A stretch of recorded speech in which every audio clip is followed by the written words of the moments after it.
Hey, this is Lee Nevis, host of CJ and Cell. Thanks for listening to the following podcast on Public House Media.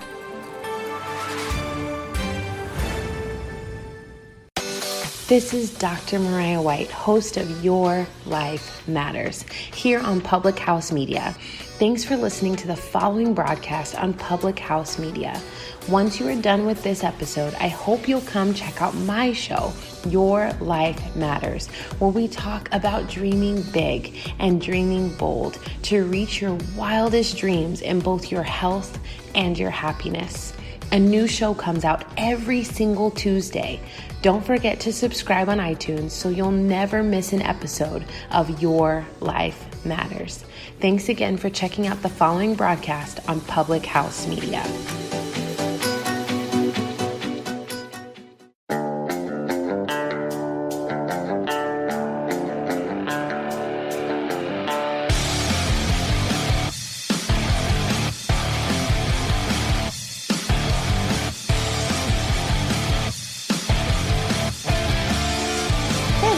Welcome to Beauties and Headcanons, where we're nerdy, and you probably are too. I'm Lindsay, and I am here today with Elisabeth, and we are here, as usual, to talk nerdy to you. So this week, I am falling down a rabbit hole, and I'm basically taking Elisabeth with me, and all of you as well. And this one's kind of near and dear to my heart. I really wanted to do this subject matter proper due diligence, but I know that I'm going to misspeak and I am going to say the wrong words and I'm going to make the wrong references. So I'm really asking everyone to kind of bear with me on this one because I am super excited, but also like inundated with information and stuff that I want to talk about. And I could probably talk forever. And hey, if you want to talk forever with me, Elisabeth would love to take a week off and let me talk to any of you. So make it happen. So anyway, I originally wanted to talk about dark matter because I read a book this summer when I was on vacation called Dark Matter by Blake Crouch. And it was suggested to me by my sister-in-law. I should have read it last year, I think, but I ended up reading it this summer. And it is about a man who ends up... he's a college physics professor. He gets abducted one night by like a masked man. There's some science that happens, and he ends up being able to go and travel to alternate universes. And it's sort of like a what if you had made other choices kind of story. But it puts lots of science in there, but like bold, big letters, science, with quotation marks. Science. It's not necessarily very specific as to how the science gets done or what's going on with the physics and with those plans, but I kind of wanted to talk about how that's been like a hot topic between alternate universes, time travel, and other things. But I'm going to take a slightly different route with this. So the cool thing about the book is that you end up getting to see how that kind of science works for Blake Crouch and for this story. So you have to suspend disbelief when you read the book. And I'm all about reading and watching TV shows and movies and all that other stuff. And of course, my big medium is Netflix. So I'm kind of fallen down the stream it or leave it rabbit hole this week. However, Elisabeth is going to talk to us about Gaming Corner first. Yes, so with all of this talk about like dark matter and like science and even like space and stuff like that, it had kind of brought up a topic to me that I've kind of held off talking about until this particular episode because I thought it would fit well. And basically, you know, in any kind of science-y genre you have where it involves space travel, there's different ways that they address, you know, how they travel those long distances. Because, you know, as we have the technology we have today, you know, it takes us literal, you know, decades to travel even just to the edge of our own system. So, you know, never mind like beyond our system, you know, we're barely, you know, just getting to the edge and being able to sustain that. So, you know, in different fandoms, they address it in different ways. In Star Wars, obviously, they have hyperdrives, which enable them to go light speed. Then Star Trek, they have the warp drives, which enable them to basically enter their version of it, which is called warp speed. And with Mass Effect, which I just started getting into, they have a different type of travel using mass relays. Now, these relays are these really giant machines in space that basically enable you to travel from one point to the next virtually, extremely, extremely quickly. They create this mass-free corridor of space-time between the relays so that this ship can basically slip into it, kind of like a current. Okay. like if you were riding a current. There were two different types of relays. There were primary and secondary. Primary can only connect to one other relay, but they can go a much, much longer distance. And then the secondary relay can only go a shorter distance, but they can connect to a lot of other relays that way. And by the time, humans kind of discover these relays, they, the different life in the galaxy have kind of figured out that primary relays can be bad because when you activate them, you don't always know what's on the other side, and it caused a huge war with a certain species because they had opened a primary relay. So they had created this law, no opening these primary relays, and then along comes these humans who are just activating whatever relays that they come across, and a group of Turians happens to find them and be like, hey, don't activate that relay. That's not good. We don't know what's on the other end. And the humans are basically like, no, we're going to do what we want to do. And of course that creates a whole war between the Turians and the humans. But I always just thought it was really interesting how they addressed that in particular. Instead of giving the ships a special kind of engine, like it seems like most sci-fi shows and media tend to do, they actually enabled them to travel with these different machines that cut into space-time somehow and just transported them through there like that. Mm-hmm. I kind of wonder what it would be like instead of focusing on an engine, instead to focus on a relay like that, and how that might potentially impact, space travel in the future. What might be, more efficient. Right. Well, and it's funny, in getting ready for this episode, I had a lot of really weird things that I was looking up. I'm not kidding when I say I fell down a rabbit hole, because I was watching Stephen Hawking things about a television show that he did back in 2012 or 2014 regarding regular people being his volunteers to try to think like geniuses. It was so cool.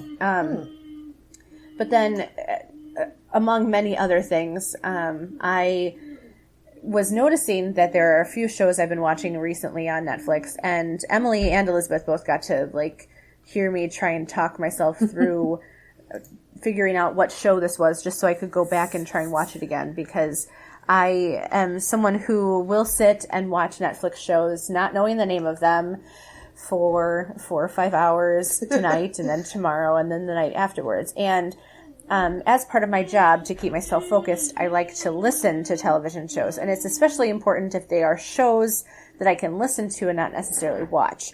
So I do an awful lot of that. Now, I will also admit, with the shows that I've been listening to lately, I have had to flip my phone over and make sure I understood what was going on during several of the shows that I've watched recently. But I want to talk a little bit about a few things that are sort of basically pretty well known. We know that there are 4 dimensions. You see things in 3D, but there's also the 4th dimension, which is time, which is why time-space is something that cannot be separated. You cannot separate time from space.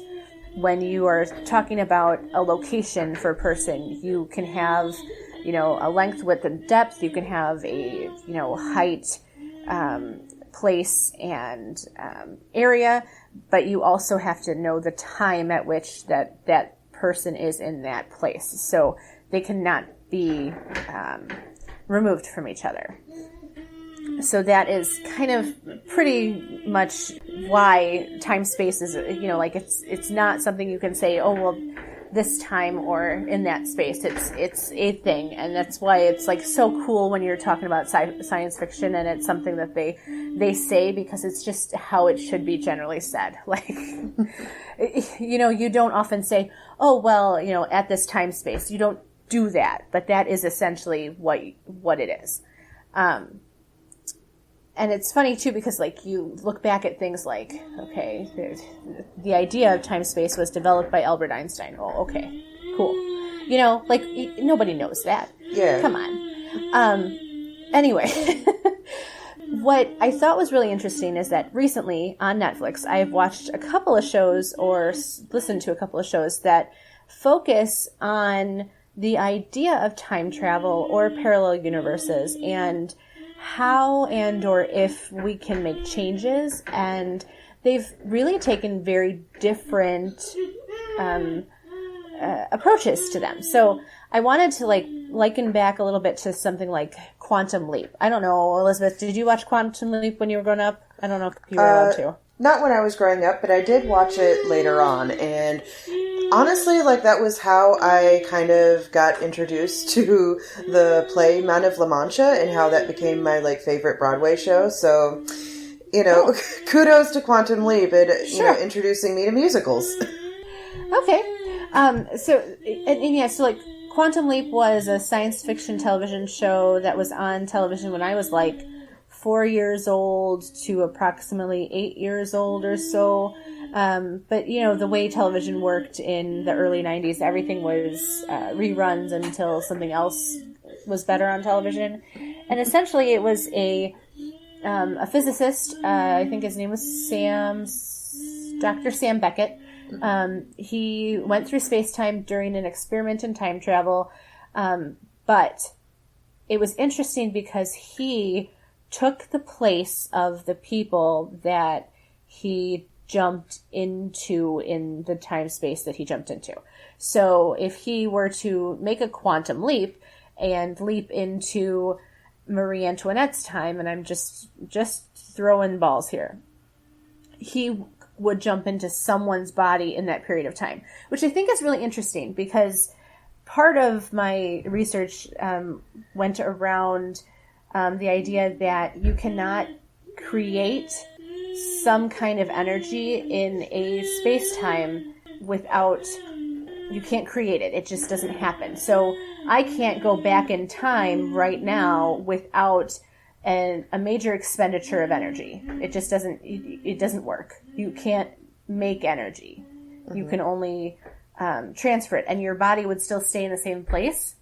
So it's insanity. The way they tried to explain it was, I'm still trying to wrap my head around it. But the way that Dr. Sam Beckett did it is, even though his science, finger quotes, body was being transported back in time to these places where he could write history or change history, and that's essentially what each episode was doing. They were altering something in history in order to hopefully make another quantum leap so that he could hopefully get home.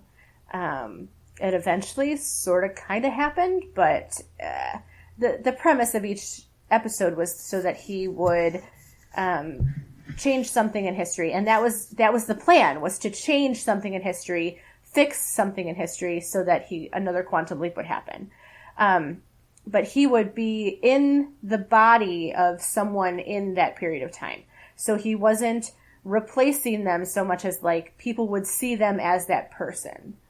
So it's like a displacement where, where he switches out with them. And I think they had even a waiting room where his little assistant, Al, could go and try and talk to them and see, what's going on and what might need to be fixed. Oh, well, that's cool.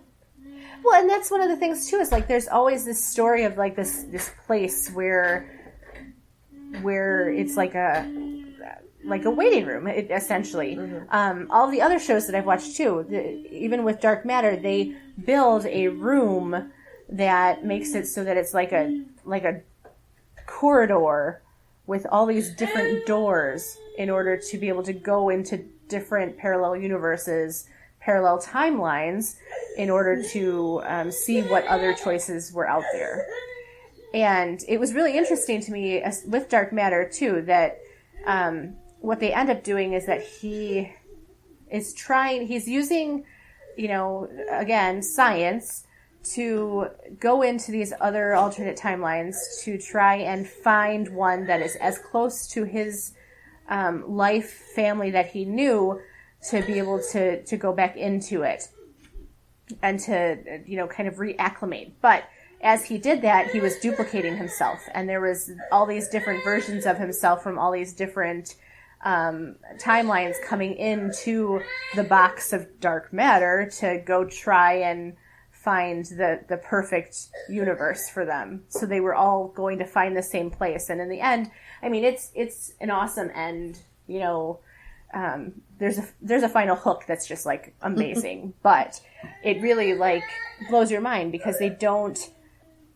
These typical timeline things don't necessarily address the fact that there would be so many different versions of yourself that you would run into. And they all have the same motives, they all have the same plans, but because of the different things that have happened to them, they make different decisions in the same plot line.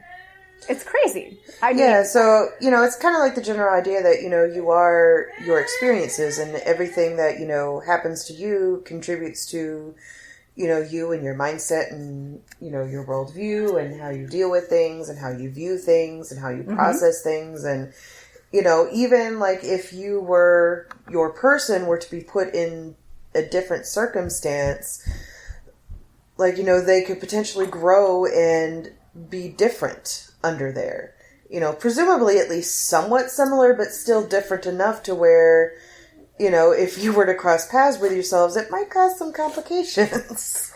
Right, exactly. And, we've heard the butterfly effect before, too, and the idea even in Marvel where they said you can't take an Infinity Stone out and because it would make an alternate timeline, and then they end up trying to tell us that no, you can just put the stone back, and we've all heard that one. So yeah. The way that they deal with that and time and alternate timelines is very interesting to me because it has been done so many different ways. And when they bring quantum physics, astrophysicists into it, I'm always like, oh, what? Because that kind of thing really, really interests me. And I am nowhere near someone who knows anything about anything. So I have to look this stuff up and then watch a YouTube video and then look it up again. And, have old videos of Stephen Hawking try to explain it to me. And, ask my friends what they can tell me about Einstein-Rosen bridges and all kinds of other cool stuff. So next thing that I want to talk about is actually a show that it is the show that got me on this crazy adventure, as it were. And it is called What If I Hadn't Met You? It is on Netflix right now. It is dubbed. So it is one of those things where if you do plan to watch it, and I hope you do, it is, I always have a problem with watching lips and them not syncing with the words that are being said. So that's obviously a problem with this show, but it's not a problem if you're just going to listen to it. And so it's a show from Catalonia in Spain, and it is, they say it's a sci-fi series with a romantic twist. Basically, the gentleman in the show, he loses his family in an accident and is dealing with all this grief, and he ends up getting this chance to travel to alternate universes to hopefully, his plan is to save his family from the accident, so to change his decisions and change his decisions so that they get to live. But again, butterfly effect and all that other stuff, one decision changes everything else, and he gets to see all the different universes where, she doesn't end up getting married to him. She ends up becoming a famous singer and all these other things. So he sees all of these different timelines. And in the end, we find out that her timeline was just as tragic as his. And she spent her time figuring out how to build a a structure that would make it so that she could travel in to alternate universes to try and find him. And so it's really amazing. There is not a second season yet on Netflix for that one. It did only come out early this year. But the cool part about it is that, like, it ends up being, like, ready for season 2. Like, they look at each other at the end of figuring out her story, and I believe that there are several episodes that have actually aired in Spain, but the concept of, you know, dubbing those things and getting them on Netflix, there's no real, like, media coverage for that kind of thing. So no one really knows exactly what's happening. And it's funny too, because I was running all over the place trying to figure out what this was, because it's not like actual Spanish, it's like Catalan. So I remember we were trying so hard to figure out what you were talking about. Right. Like searching Google and IMDb. Yep. And it's just really well done. And it's funny, too, because Netflix has a couple of shows that are dubbed like this. And their like, Spanish dubbing voices are the same for a couple different dialects, a couple different movies that are out there. And so it was like, I remember hearing one of the guy's voices and then hearing it again in a different movie, but it's a different actor. And I was like, but these are things that I listen to and I hear, and people who watch them with me or listen to them with me don't hear it. So I end up sounding like an absolute crazy person because I'm like, oh, that's the same dubbing actor. And they're like, whatever, you're crazy. So anyway, this show really was like the start of this for me, because she builds the structure, and it's this very similar structure to what they talk about in Dark Matter. And it's funny because what they do is they talk about he puts a wristband on, and it has to kind of like make itself conducive with his bloodstream. And she says that it puts like a sedative into his bloodstream. And in the Dark Matter book, they actually talk about how they use a drug that they have to inject in, and it's their timeline. So every time they use this drug, it's using up more and more of the science they have available in order to be able to try and get back to a alternate universe that is similar to their original universe. And this sedative / drug makes it so that the time travel, universe leap, whatever you want to call it, is possible. It has something to do with like taking their level of consciousness down so that the alternate universes are able to be traveled to. Like it takes their high alert down to medium alert. Yeah, so it's kind of like they're changing the vibration. Right. Yep. So it like opens it up. Yeah. Kind of like Pym particles in a way for Marvel. Yeah. I mean, it's so cool the way things that can be translated to each other, you know? Like, yeah. We have so many things that we love and want to make sense of based off of science, even if it's like loose science, even if it's not quite the best science, it's still science.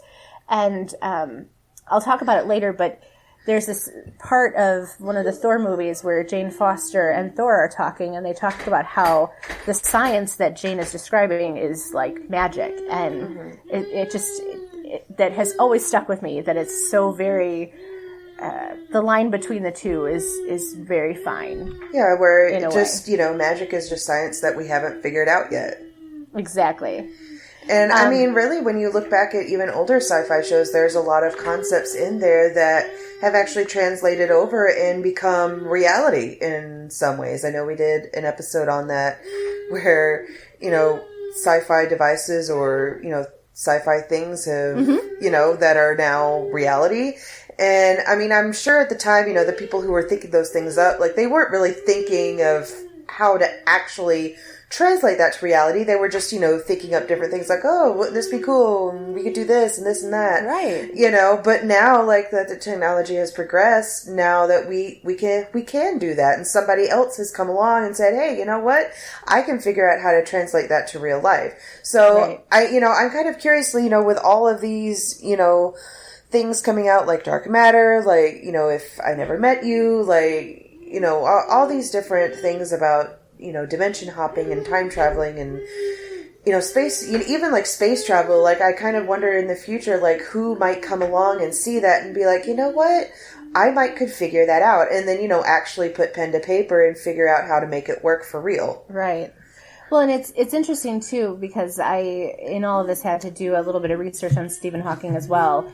And it was interesting to me that he was this profoundly amazing mind, and for his mind to deceive him and to, I don't know a whole lot of the details about Lou Gehrig's, but he ended up being trapped in there. And I just was blown away by the things that he was talking about and working through with these people that were volunteering to learn and to think differently in 2012. And he only passed away last year.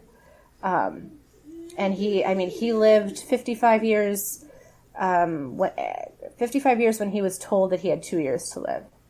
Yeah, that's incredible. He's definitely one of the rarer cases for Lou Gehrig's disease. So, right.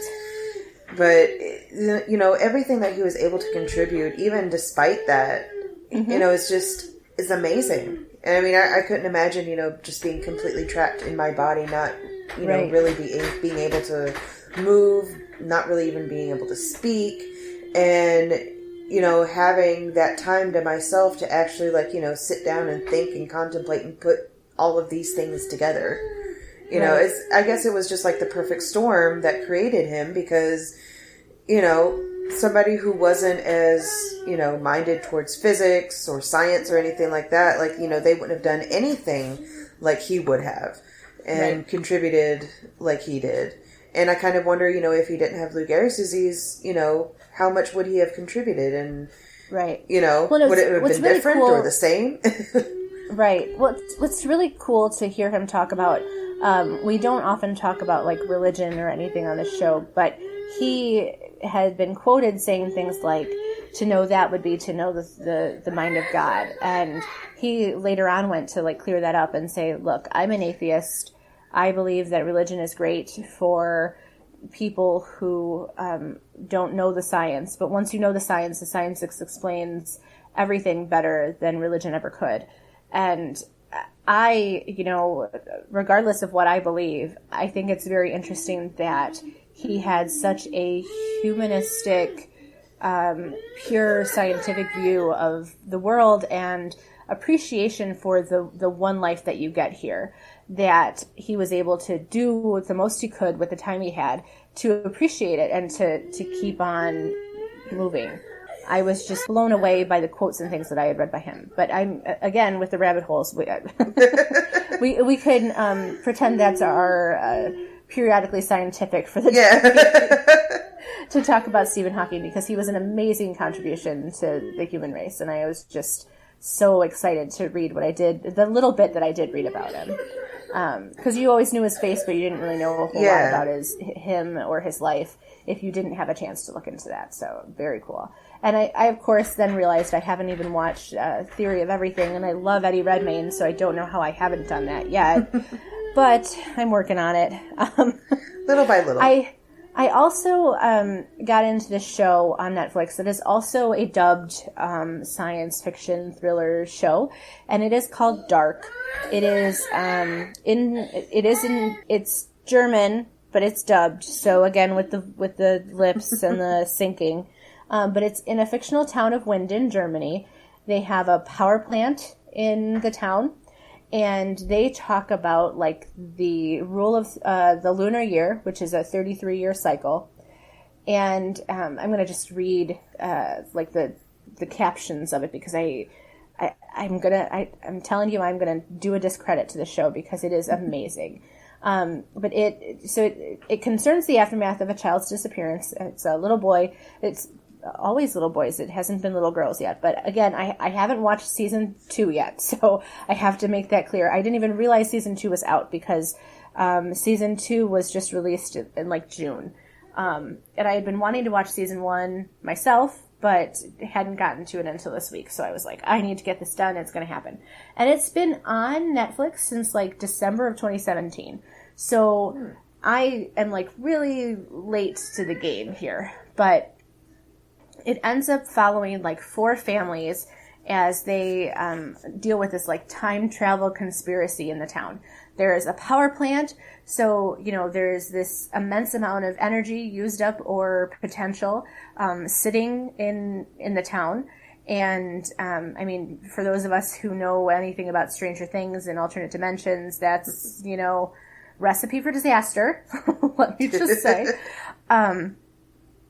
And you really, have to pay attention to this one because it has so many different layers of things that are going on. They talk about, they have people who are traveling 33 years in the past and 33 years in the future. And it seems to me so far like the rule is you can only travel 2 year past or 2 year future. You can't double jump. You can't do 66 years. So that's interesting because, the grandfather complex and how they talk about whether or not what you would do would impact, having met your grandparents and whether or not they would still exist, that kind of stuff. But a lot of the story kind of circles around how you right now don't really know who your parents were when they were your age. You don't really know the kind of people your children are going to be. And so they are all kind of like stuck in this town. And they talk a lot about decisions that are being made and if your decisions are really your own or not, or if they are already pre-made. Even when you think you're changing your mind or making a decision that's different than what you think you would have done and how those outcomes would have occurred, it ends up being exactly what you were supposed to do for the outcome that actually ended up happening that you were trying to avoid. So it's like so it's like the universe is kind of compensating and, for itself. Right. So it's almost like you're trapped, times nothing. You essentially have to, whatever you think you're going to do to change things is what you already did to begin with. Yeah. They have a really amazing soundtrack.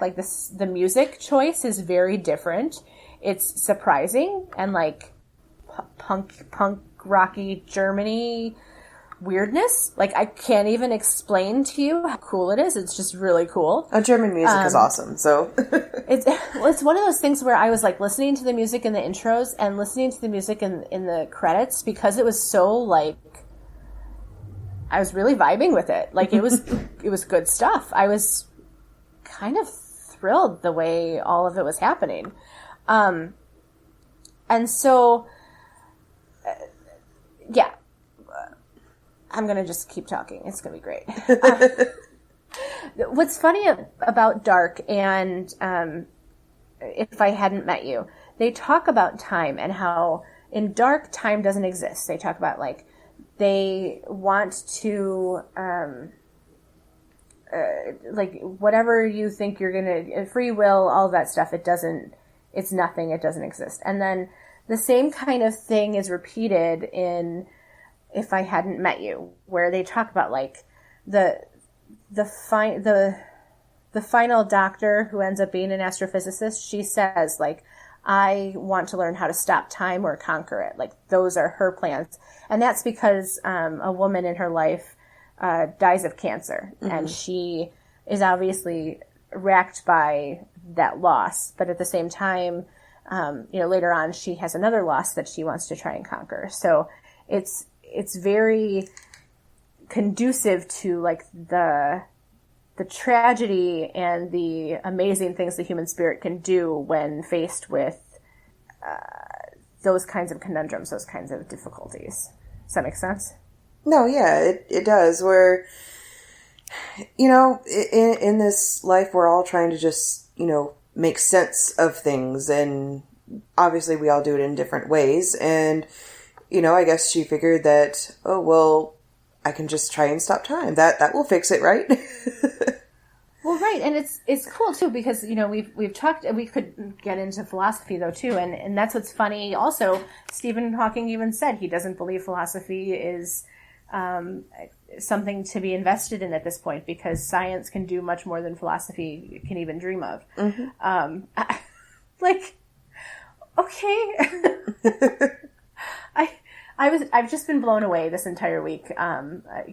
Between the good things are there, and that's why this was such an important episode for me to get off my chest because we've talked about like nostalgia and repeating works of art, works of literature, works of entertainment that we've been seeing lately. How we're rebooting this and rebooting that, but there's stuff out there that's just mind-blowingly human and amazing, and it's I don't know if it's downplayed because it's dubbed or if it's downplayed because it's from another country or if it's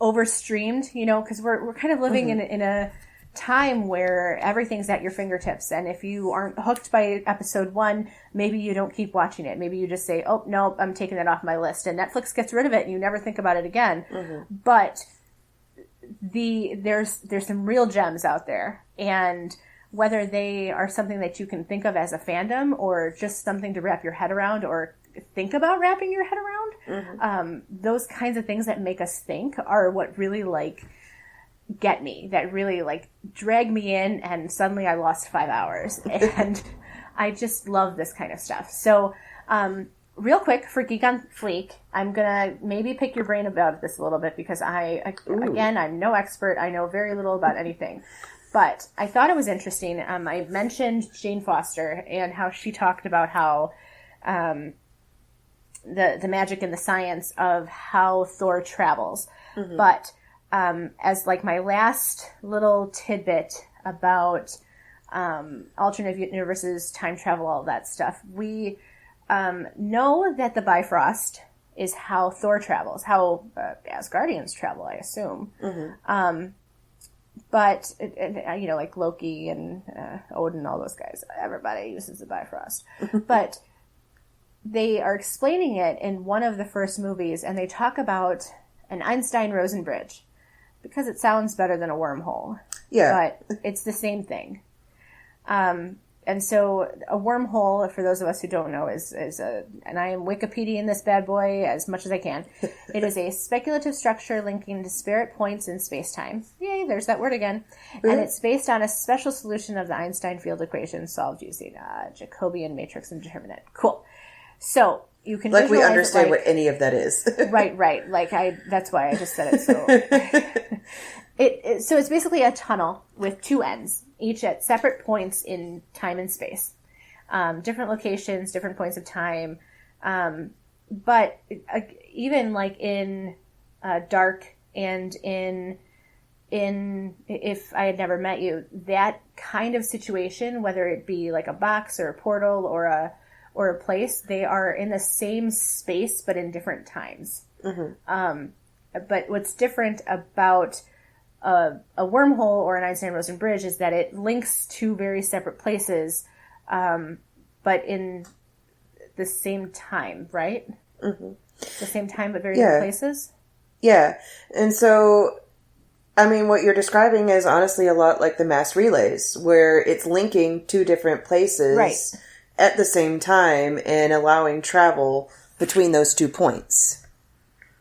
Let's see, it says a wormhole could connect extremely long distances, such as 1 billion light years or more, short distances such as a few meters, different universes, or different points in time. So it can do any and or all of the above. You're supposed to visualize one end of the paper and one end of a paper, and then folding the paper together. So rather than going all the way around the paper, you would just jump from one end of the paper to the other when it's folded. Yeah. Which makes me really want to think about how Tony Stark was what he was trying to figure out in order to time travel in Endgame. Because I feel like there's something there that I really need to be able to grasp, and that once I have that eureka moment, I'll be even more thrilled. So anyone who is listening who would like to explain that to me, I am all ears. I would love to have a talk about that because I know what the structure looks like, and I know that that's what he was making, but I still want to understand it better, as usual. So I think it's really interesting, too, that, like, they talk about the devil's anus in Ragnarok, and that's the same thing. It's still, it's like the bifrost, but this cloud of interdimensional storminess. I just love that we have been inundated with the idea of alternate timelines, alternate dimensions, alternate universes, and this is such a common concept for us, but not something we often think about in depth. And I'm sure that if I was a smarter person and I really did want to think about it in depth, I would just lose what's left of my mind. Get lost in the theoretical physics. Exactly. And I almost want to, you know what I mean? Like, I wish I was smarter so I could, honestly. That's really all I wanted to talk about with this episode. I know it's kind of like a toss all these ideas out there and see what sticks, but this is something that, like, I've really wanted to just, like, throw at you for a while now, and I'm excited and glad that I got to.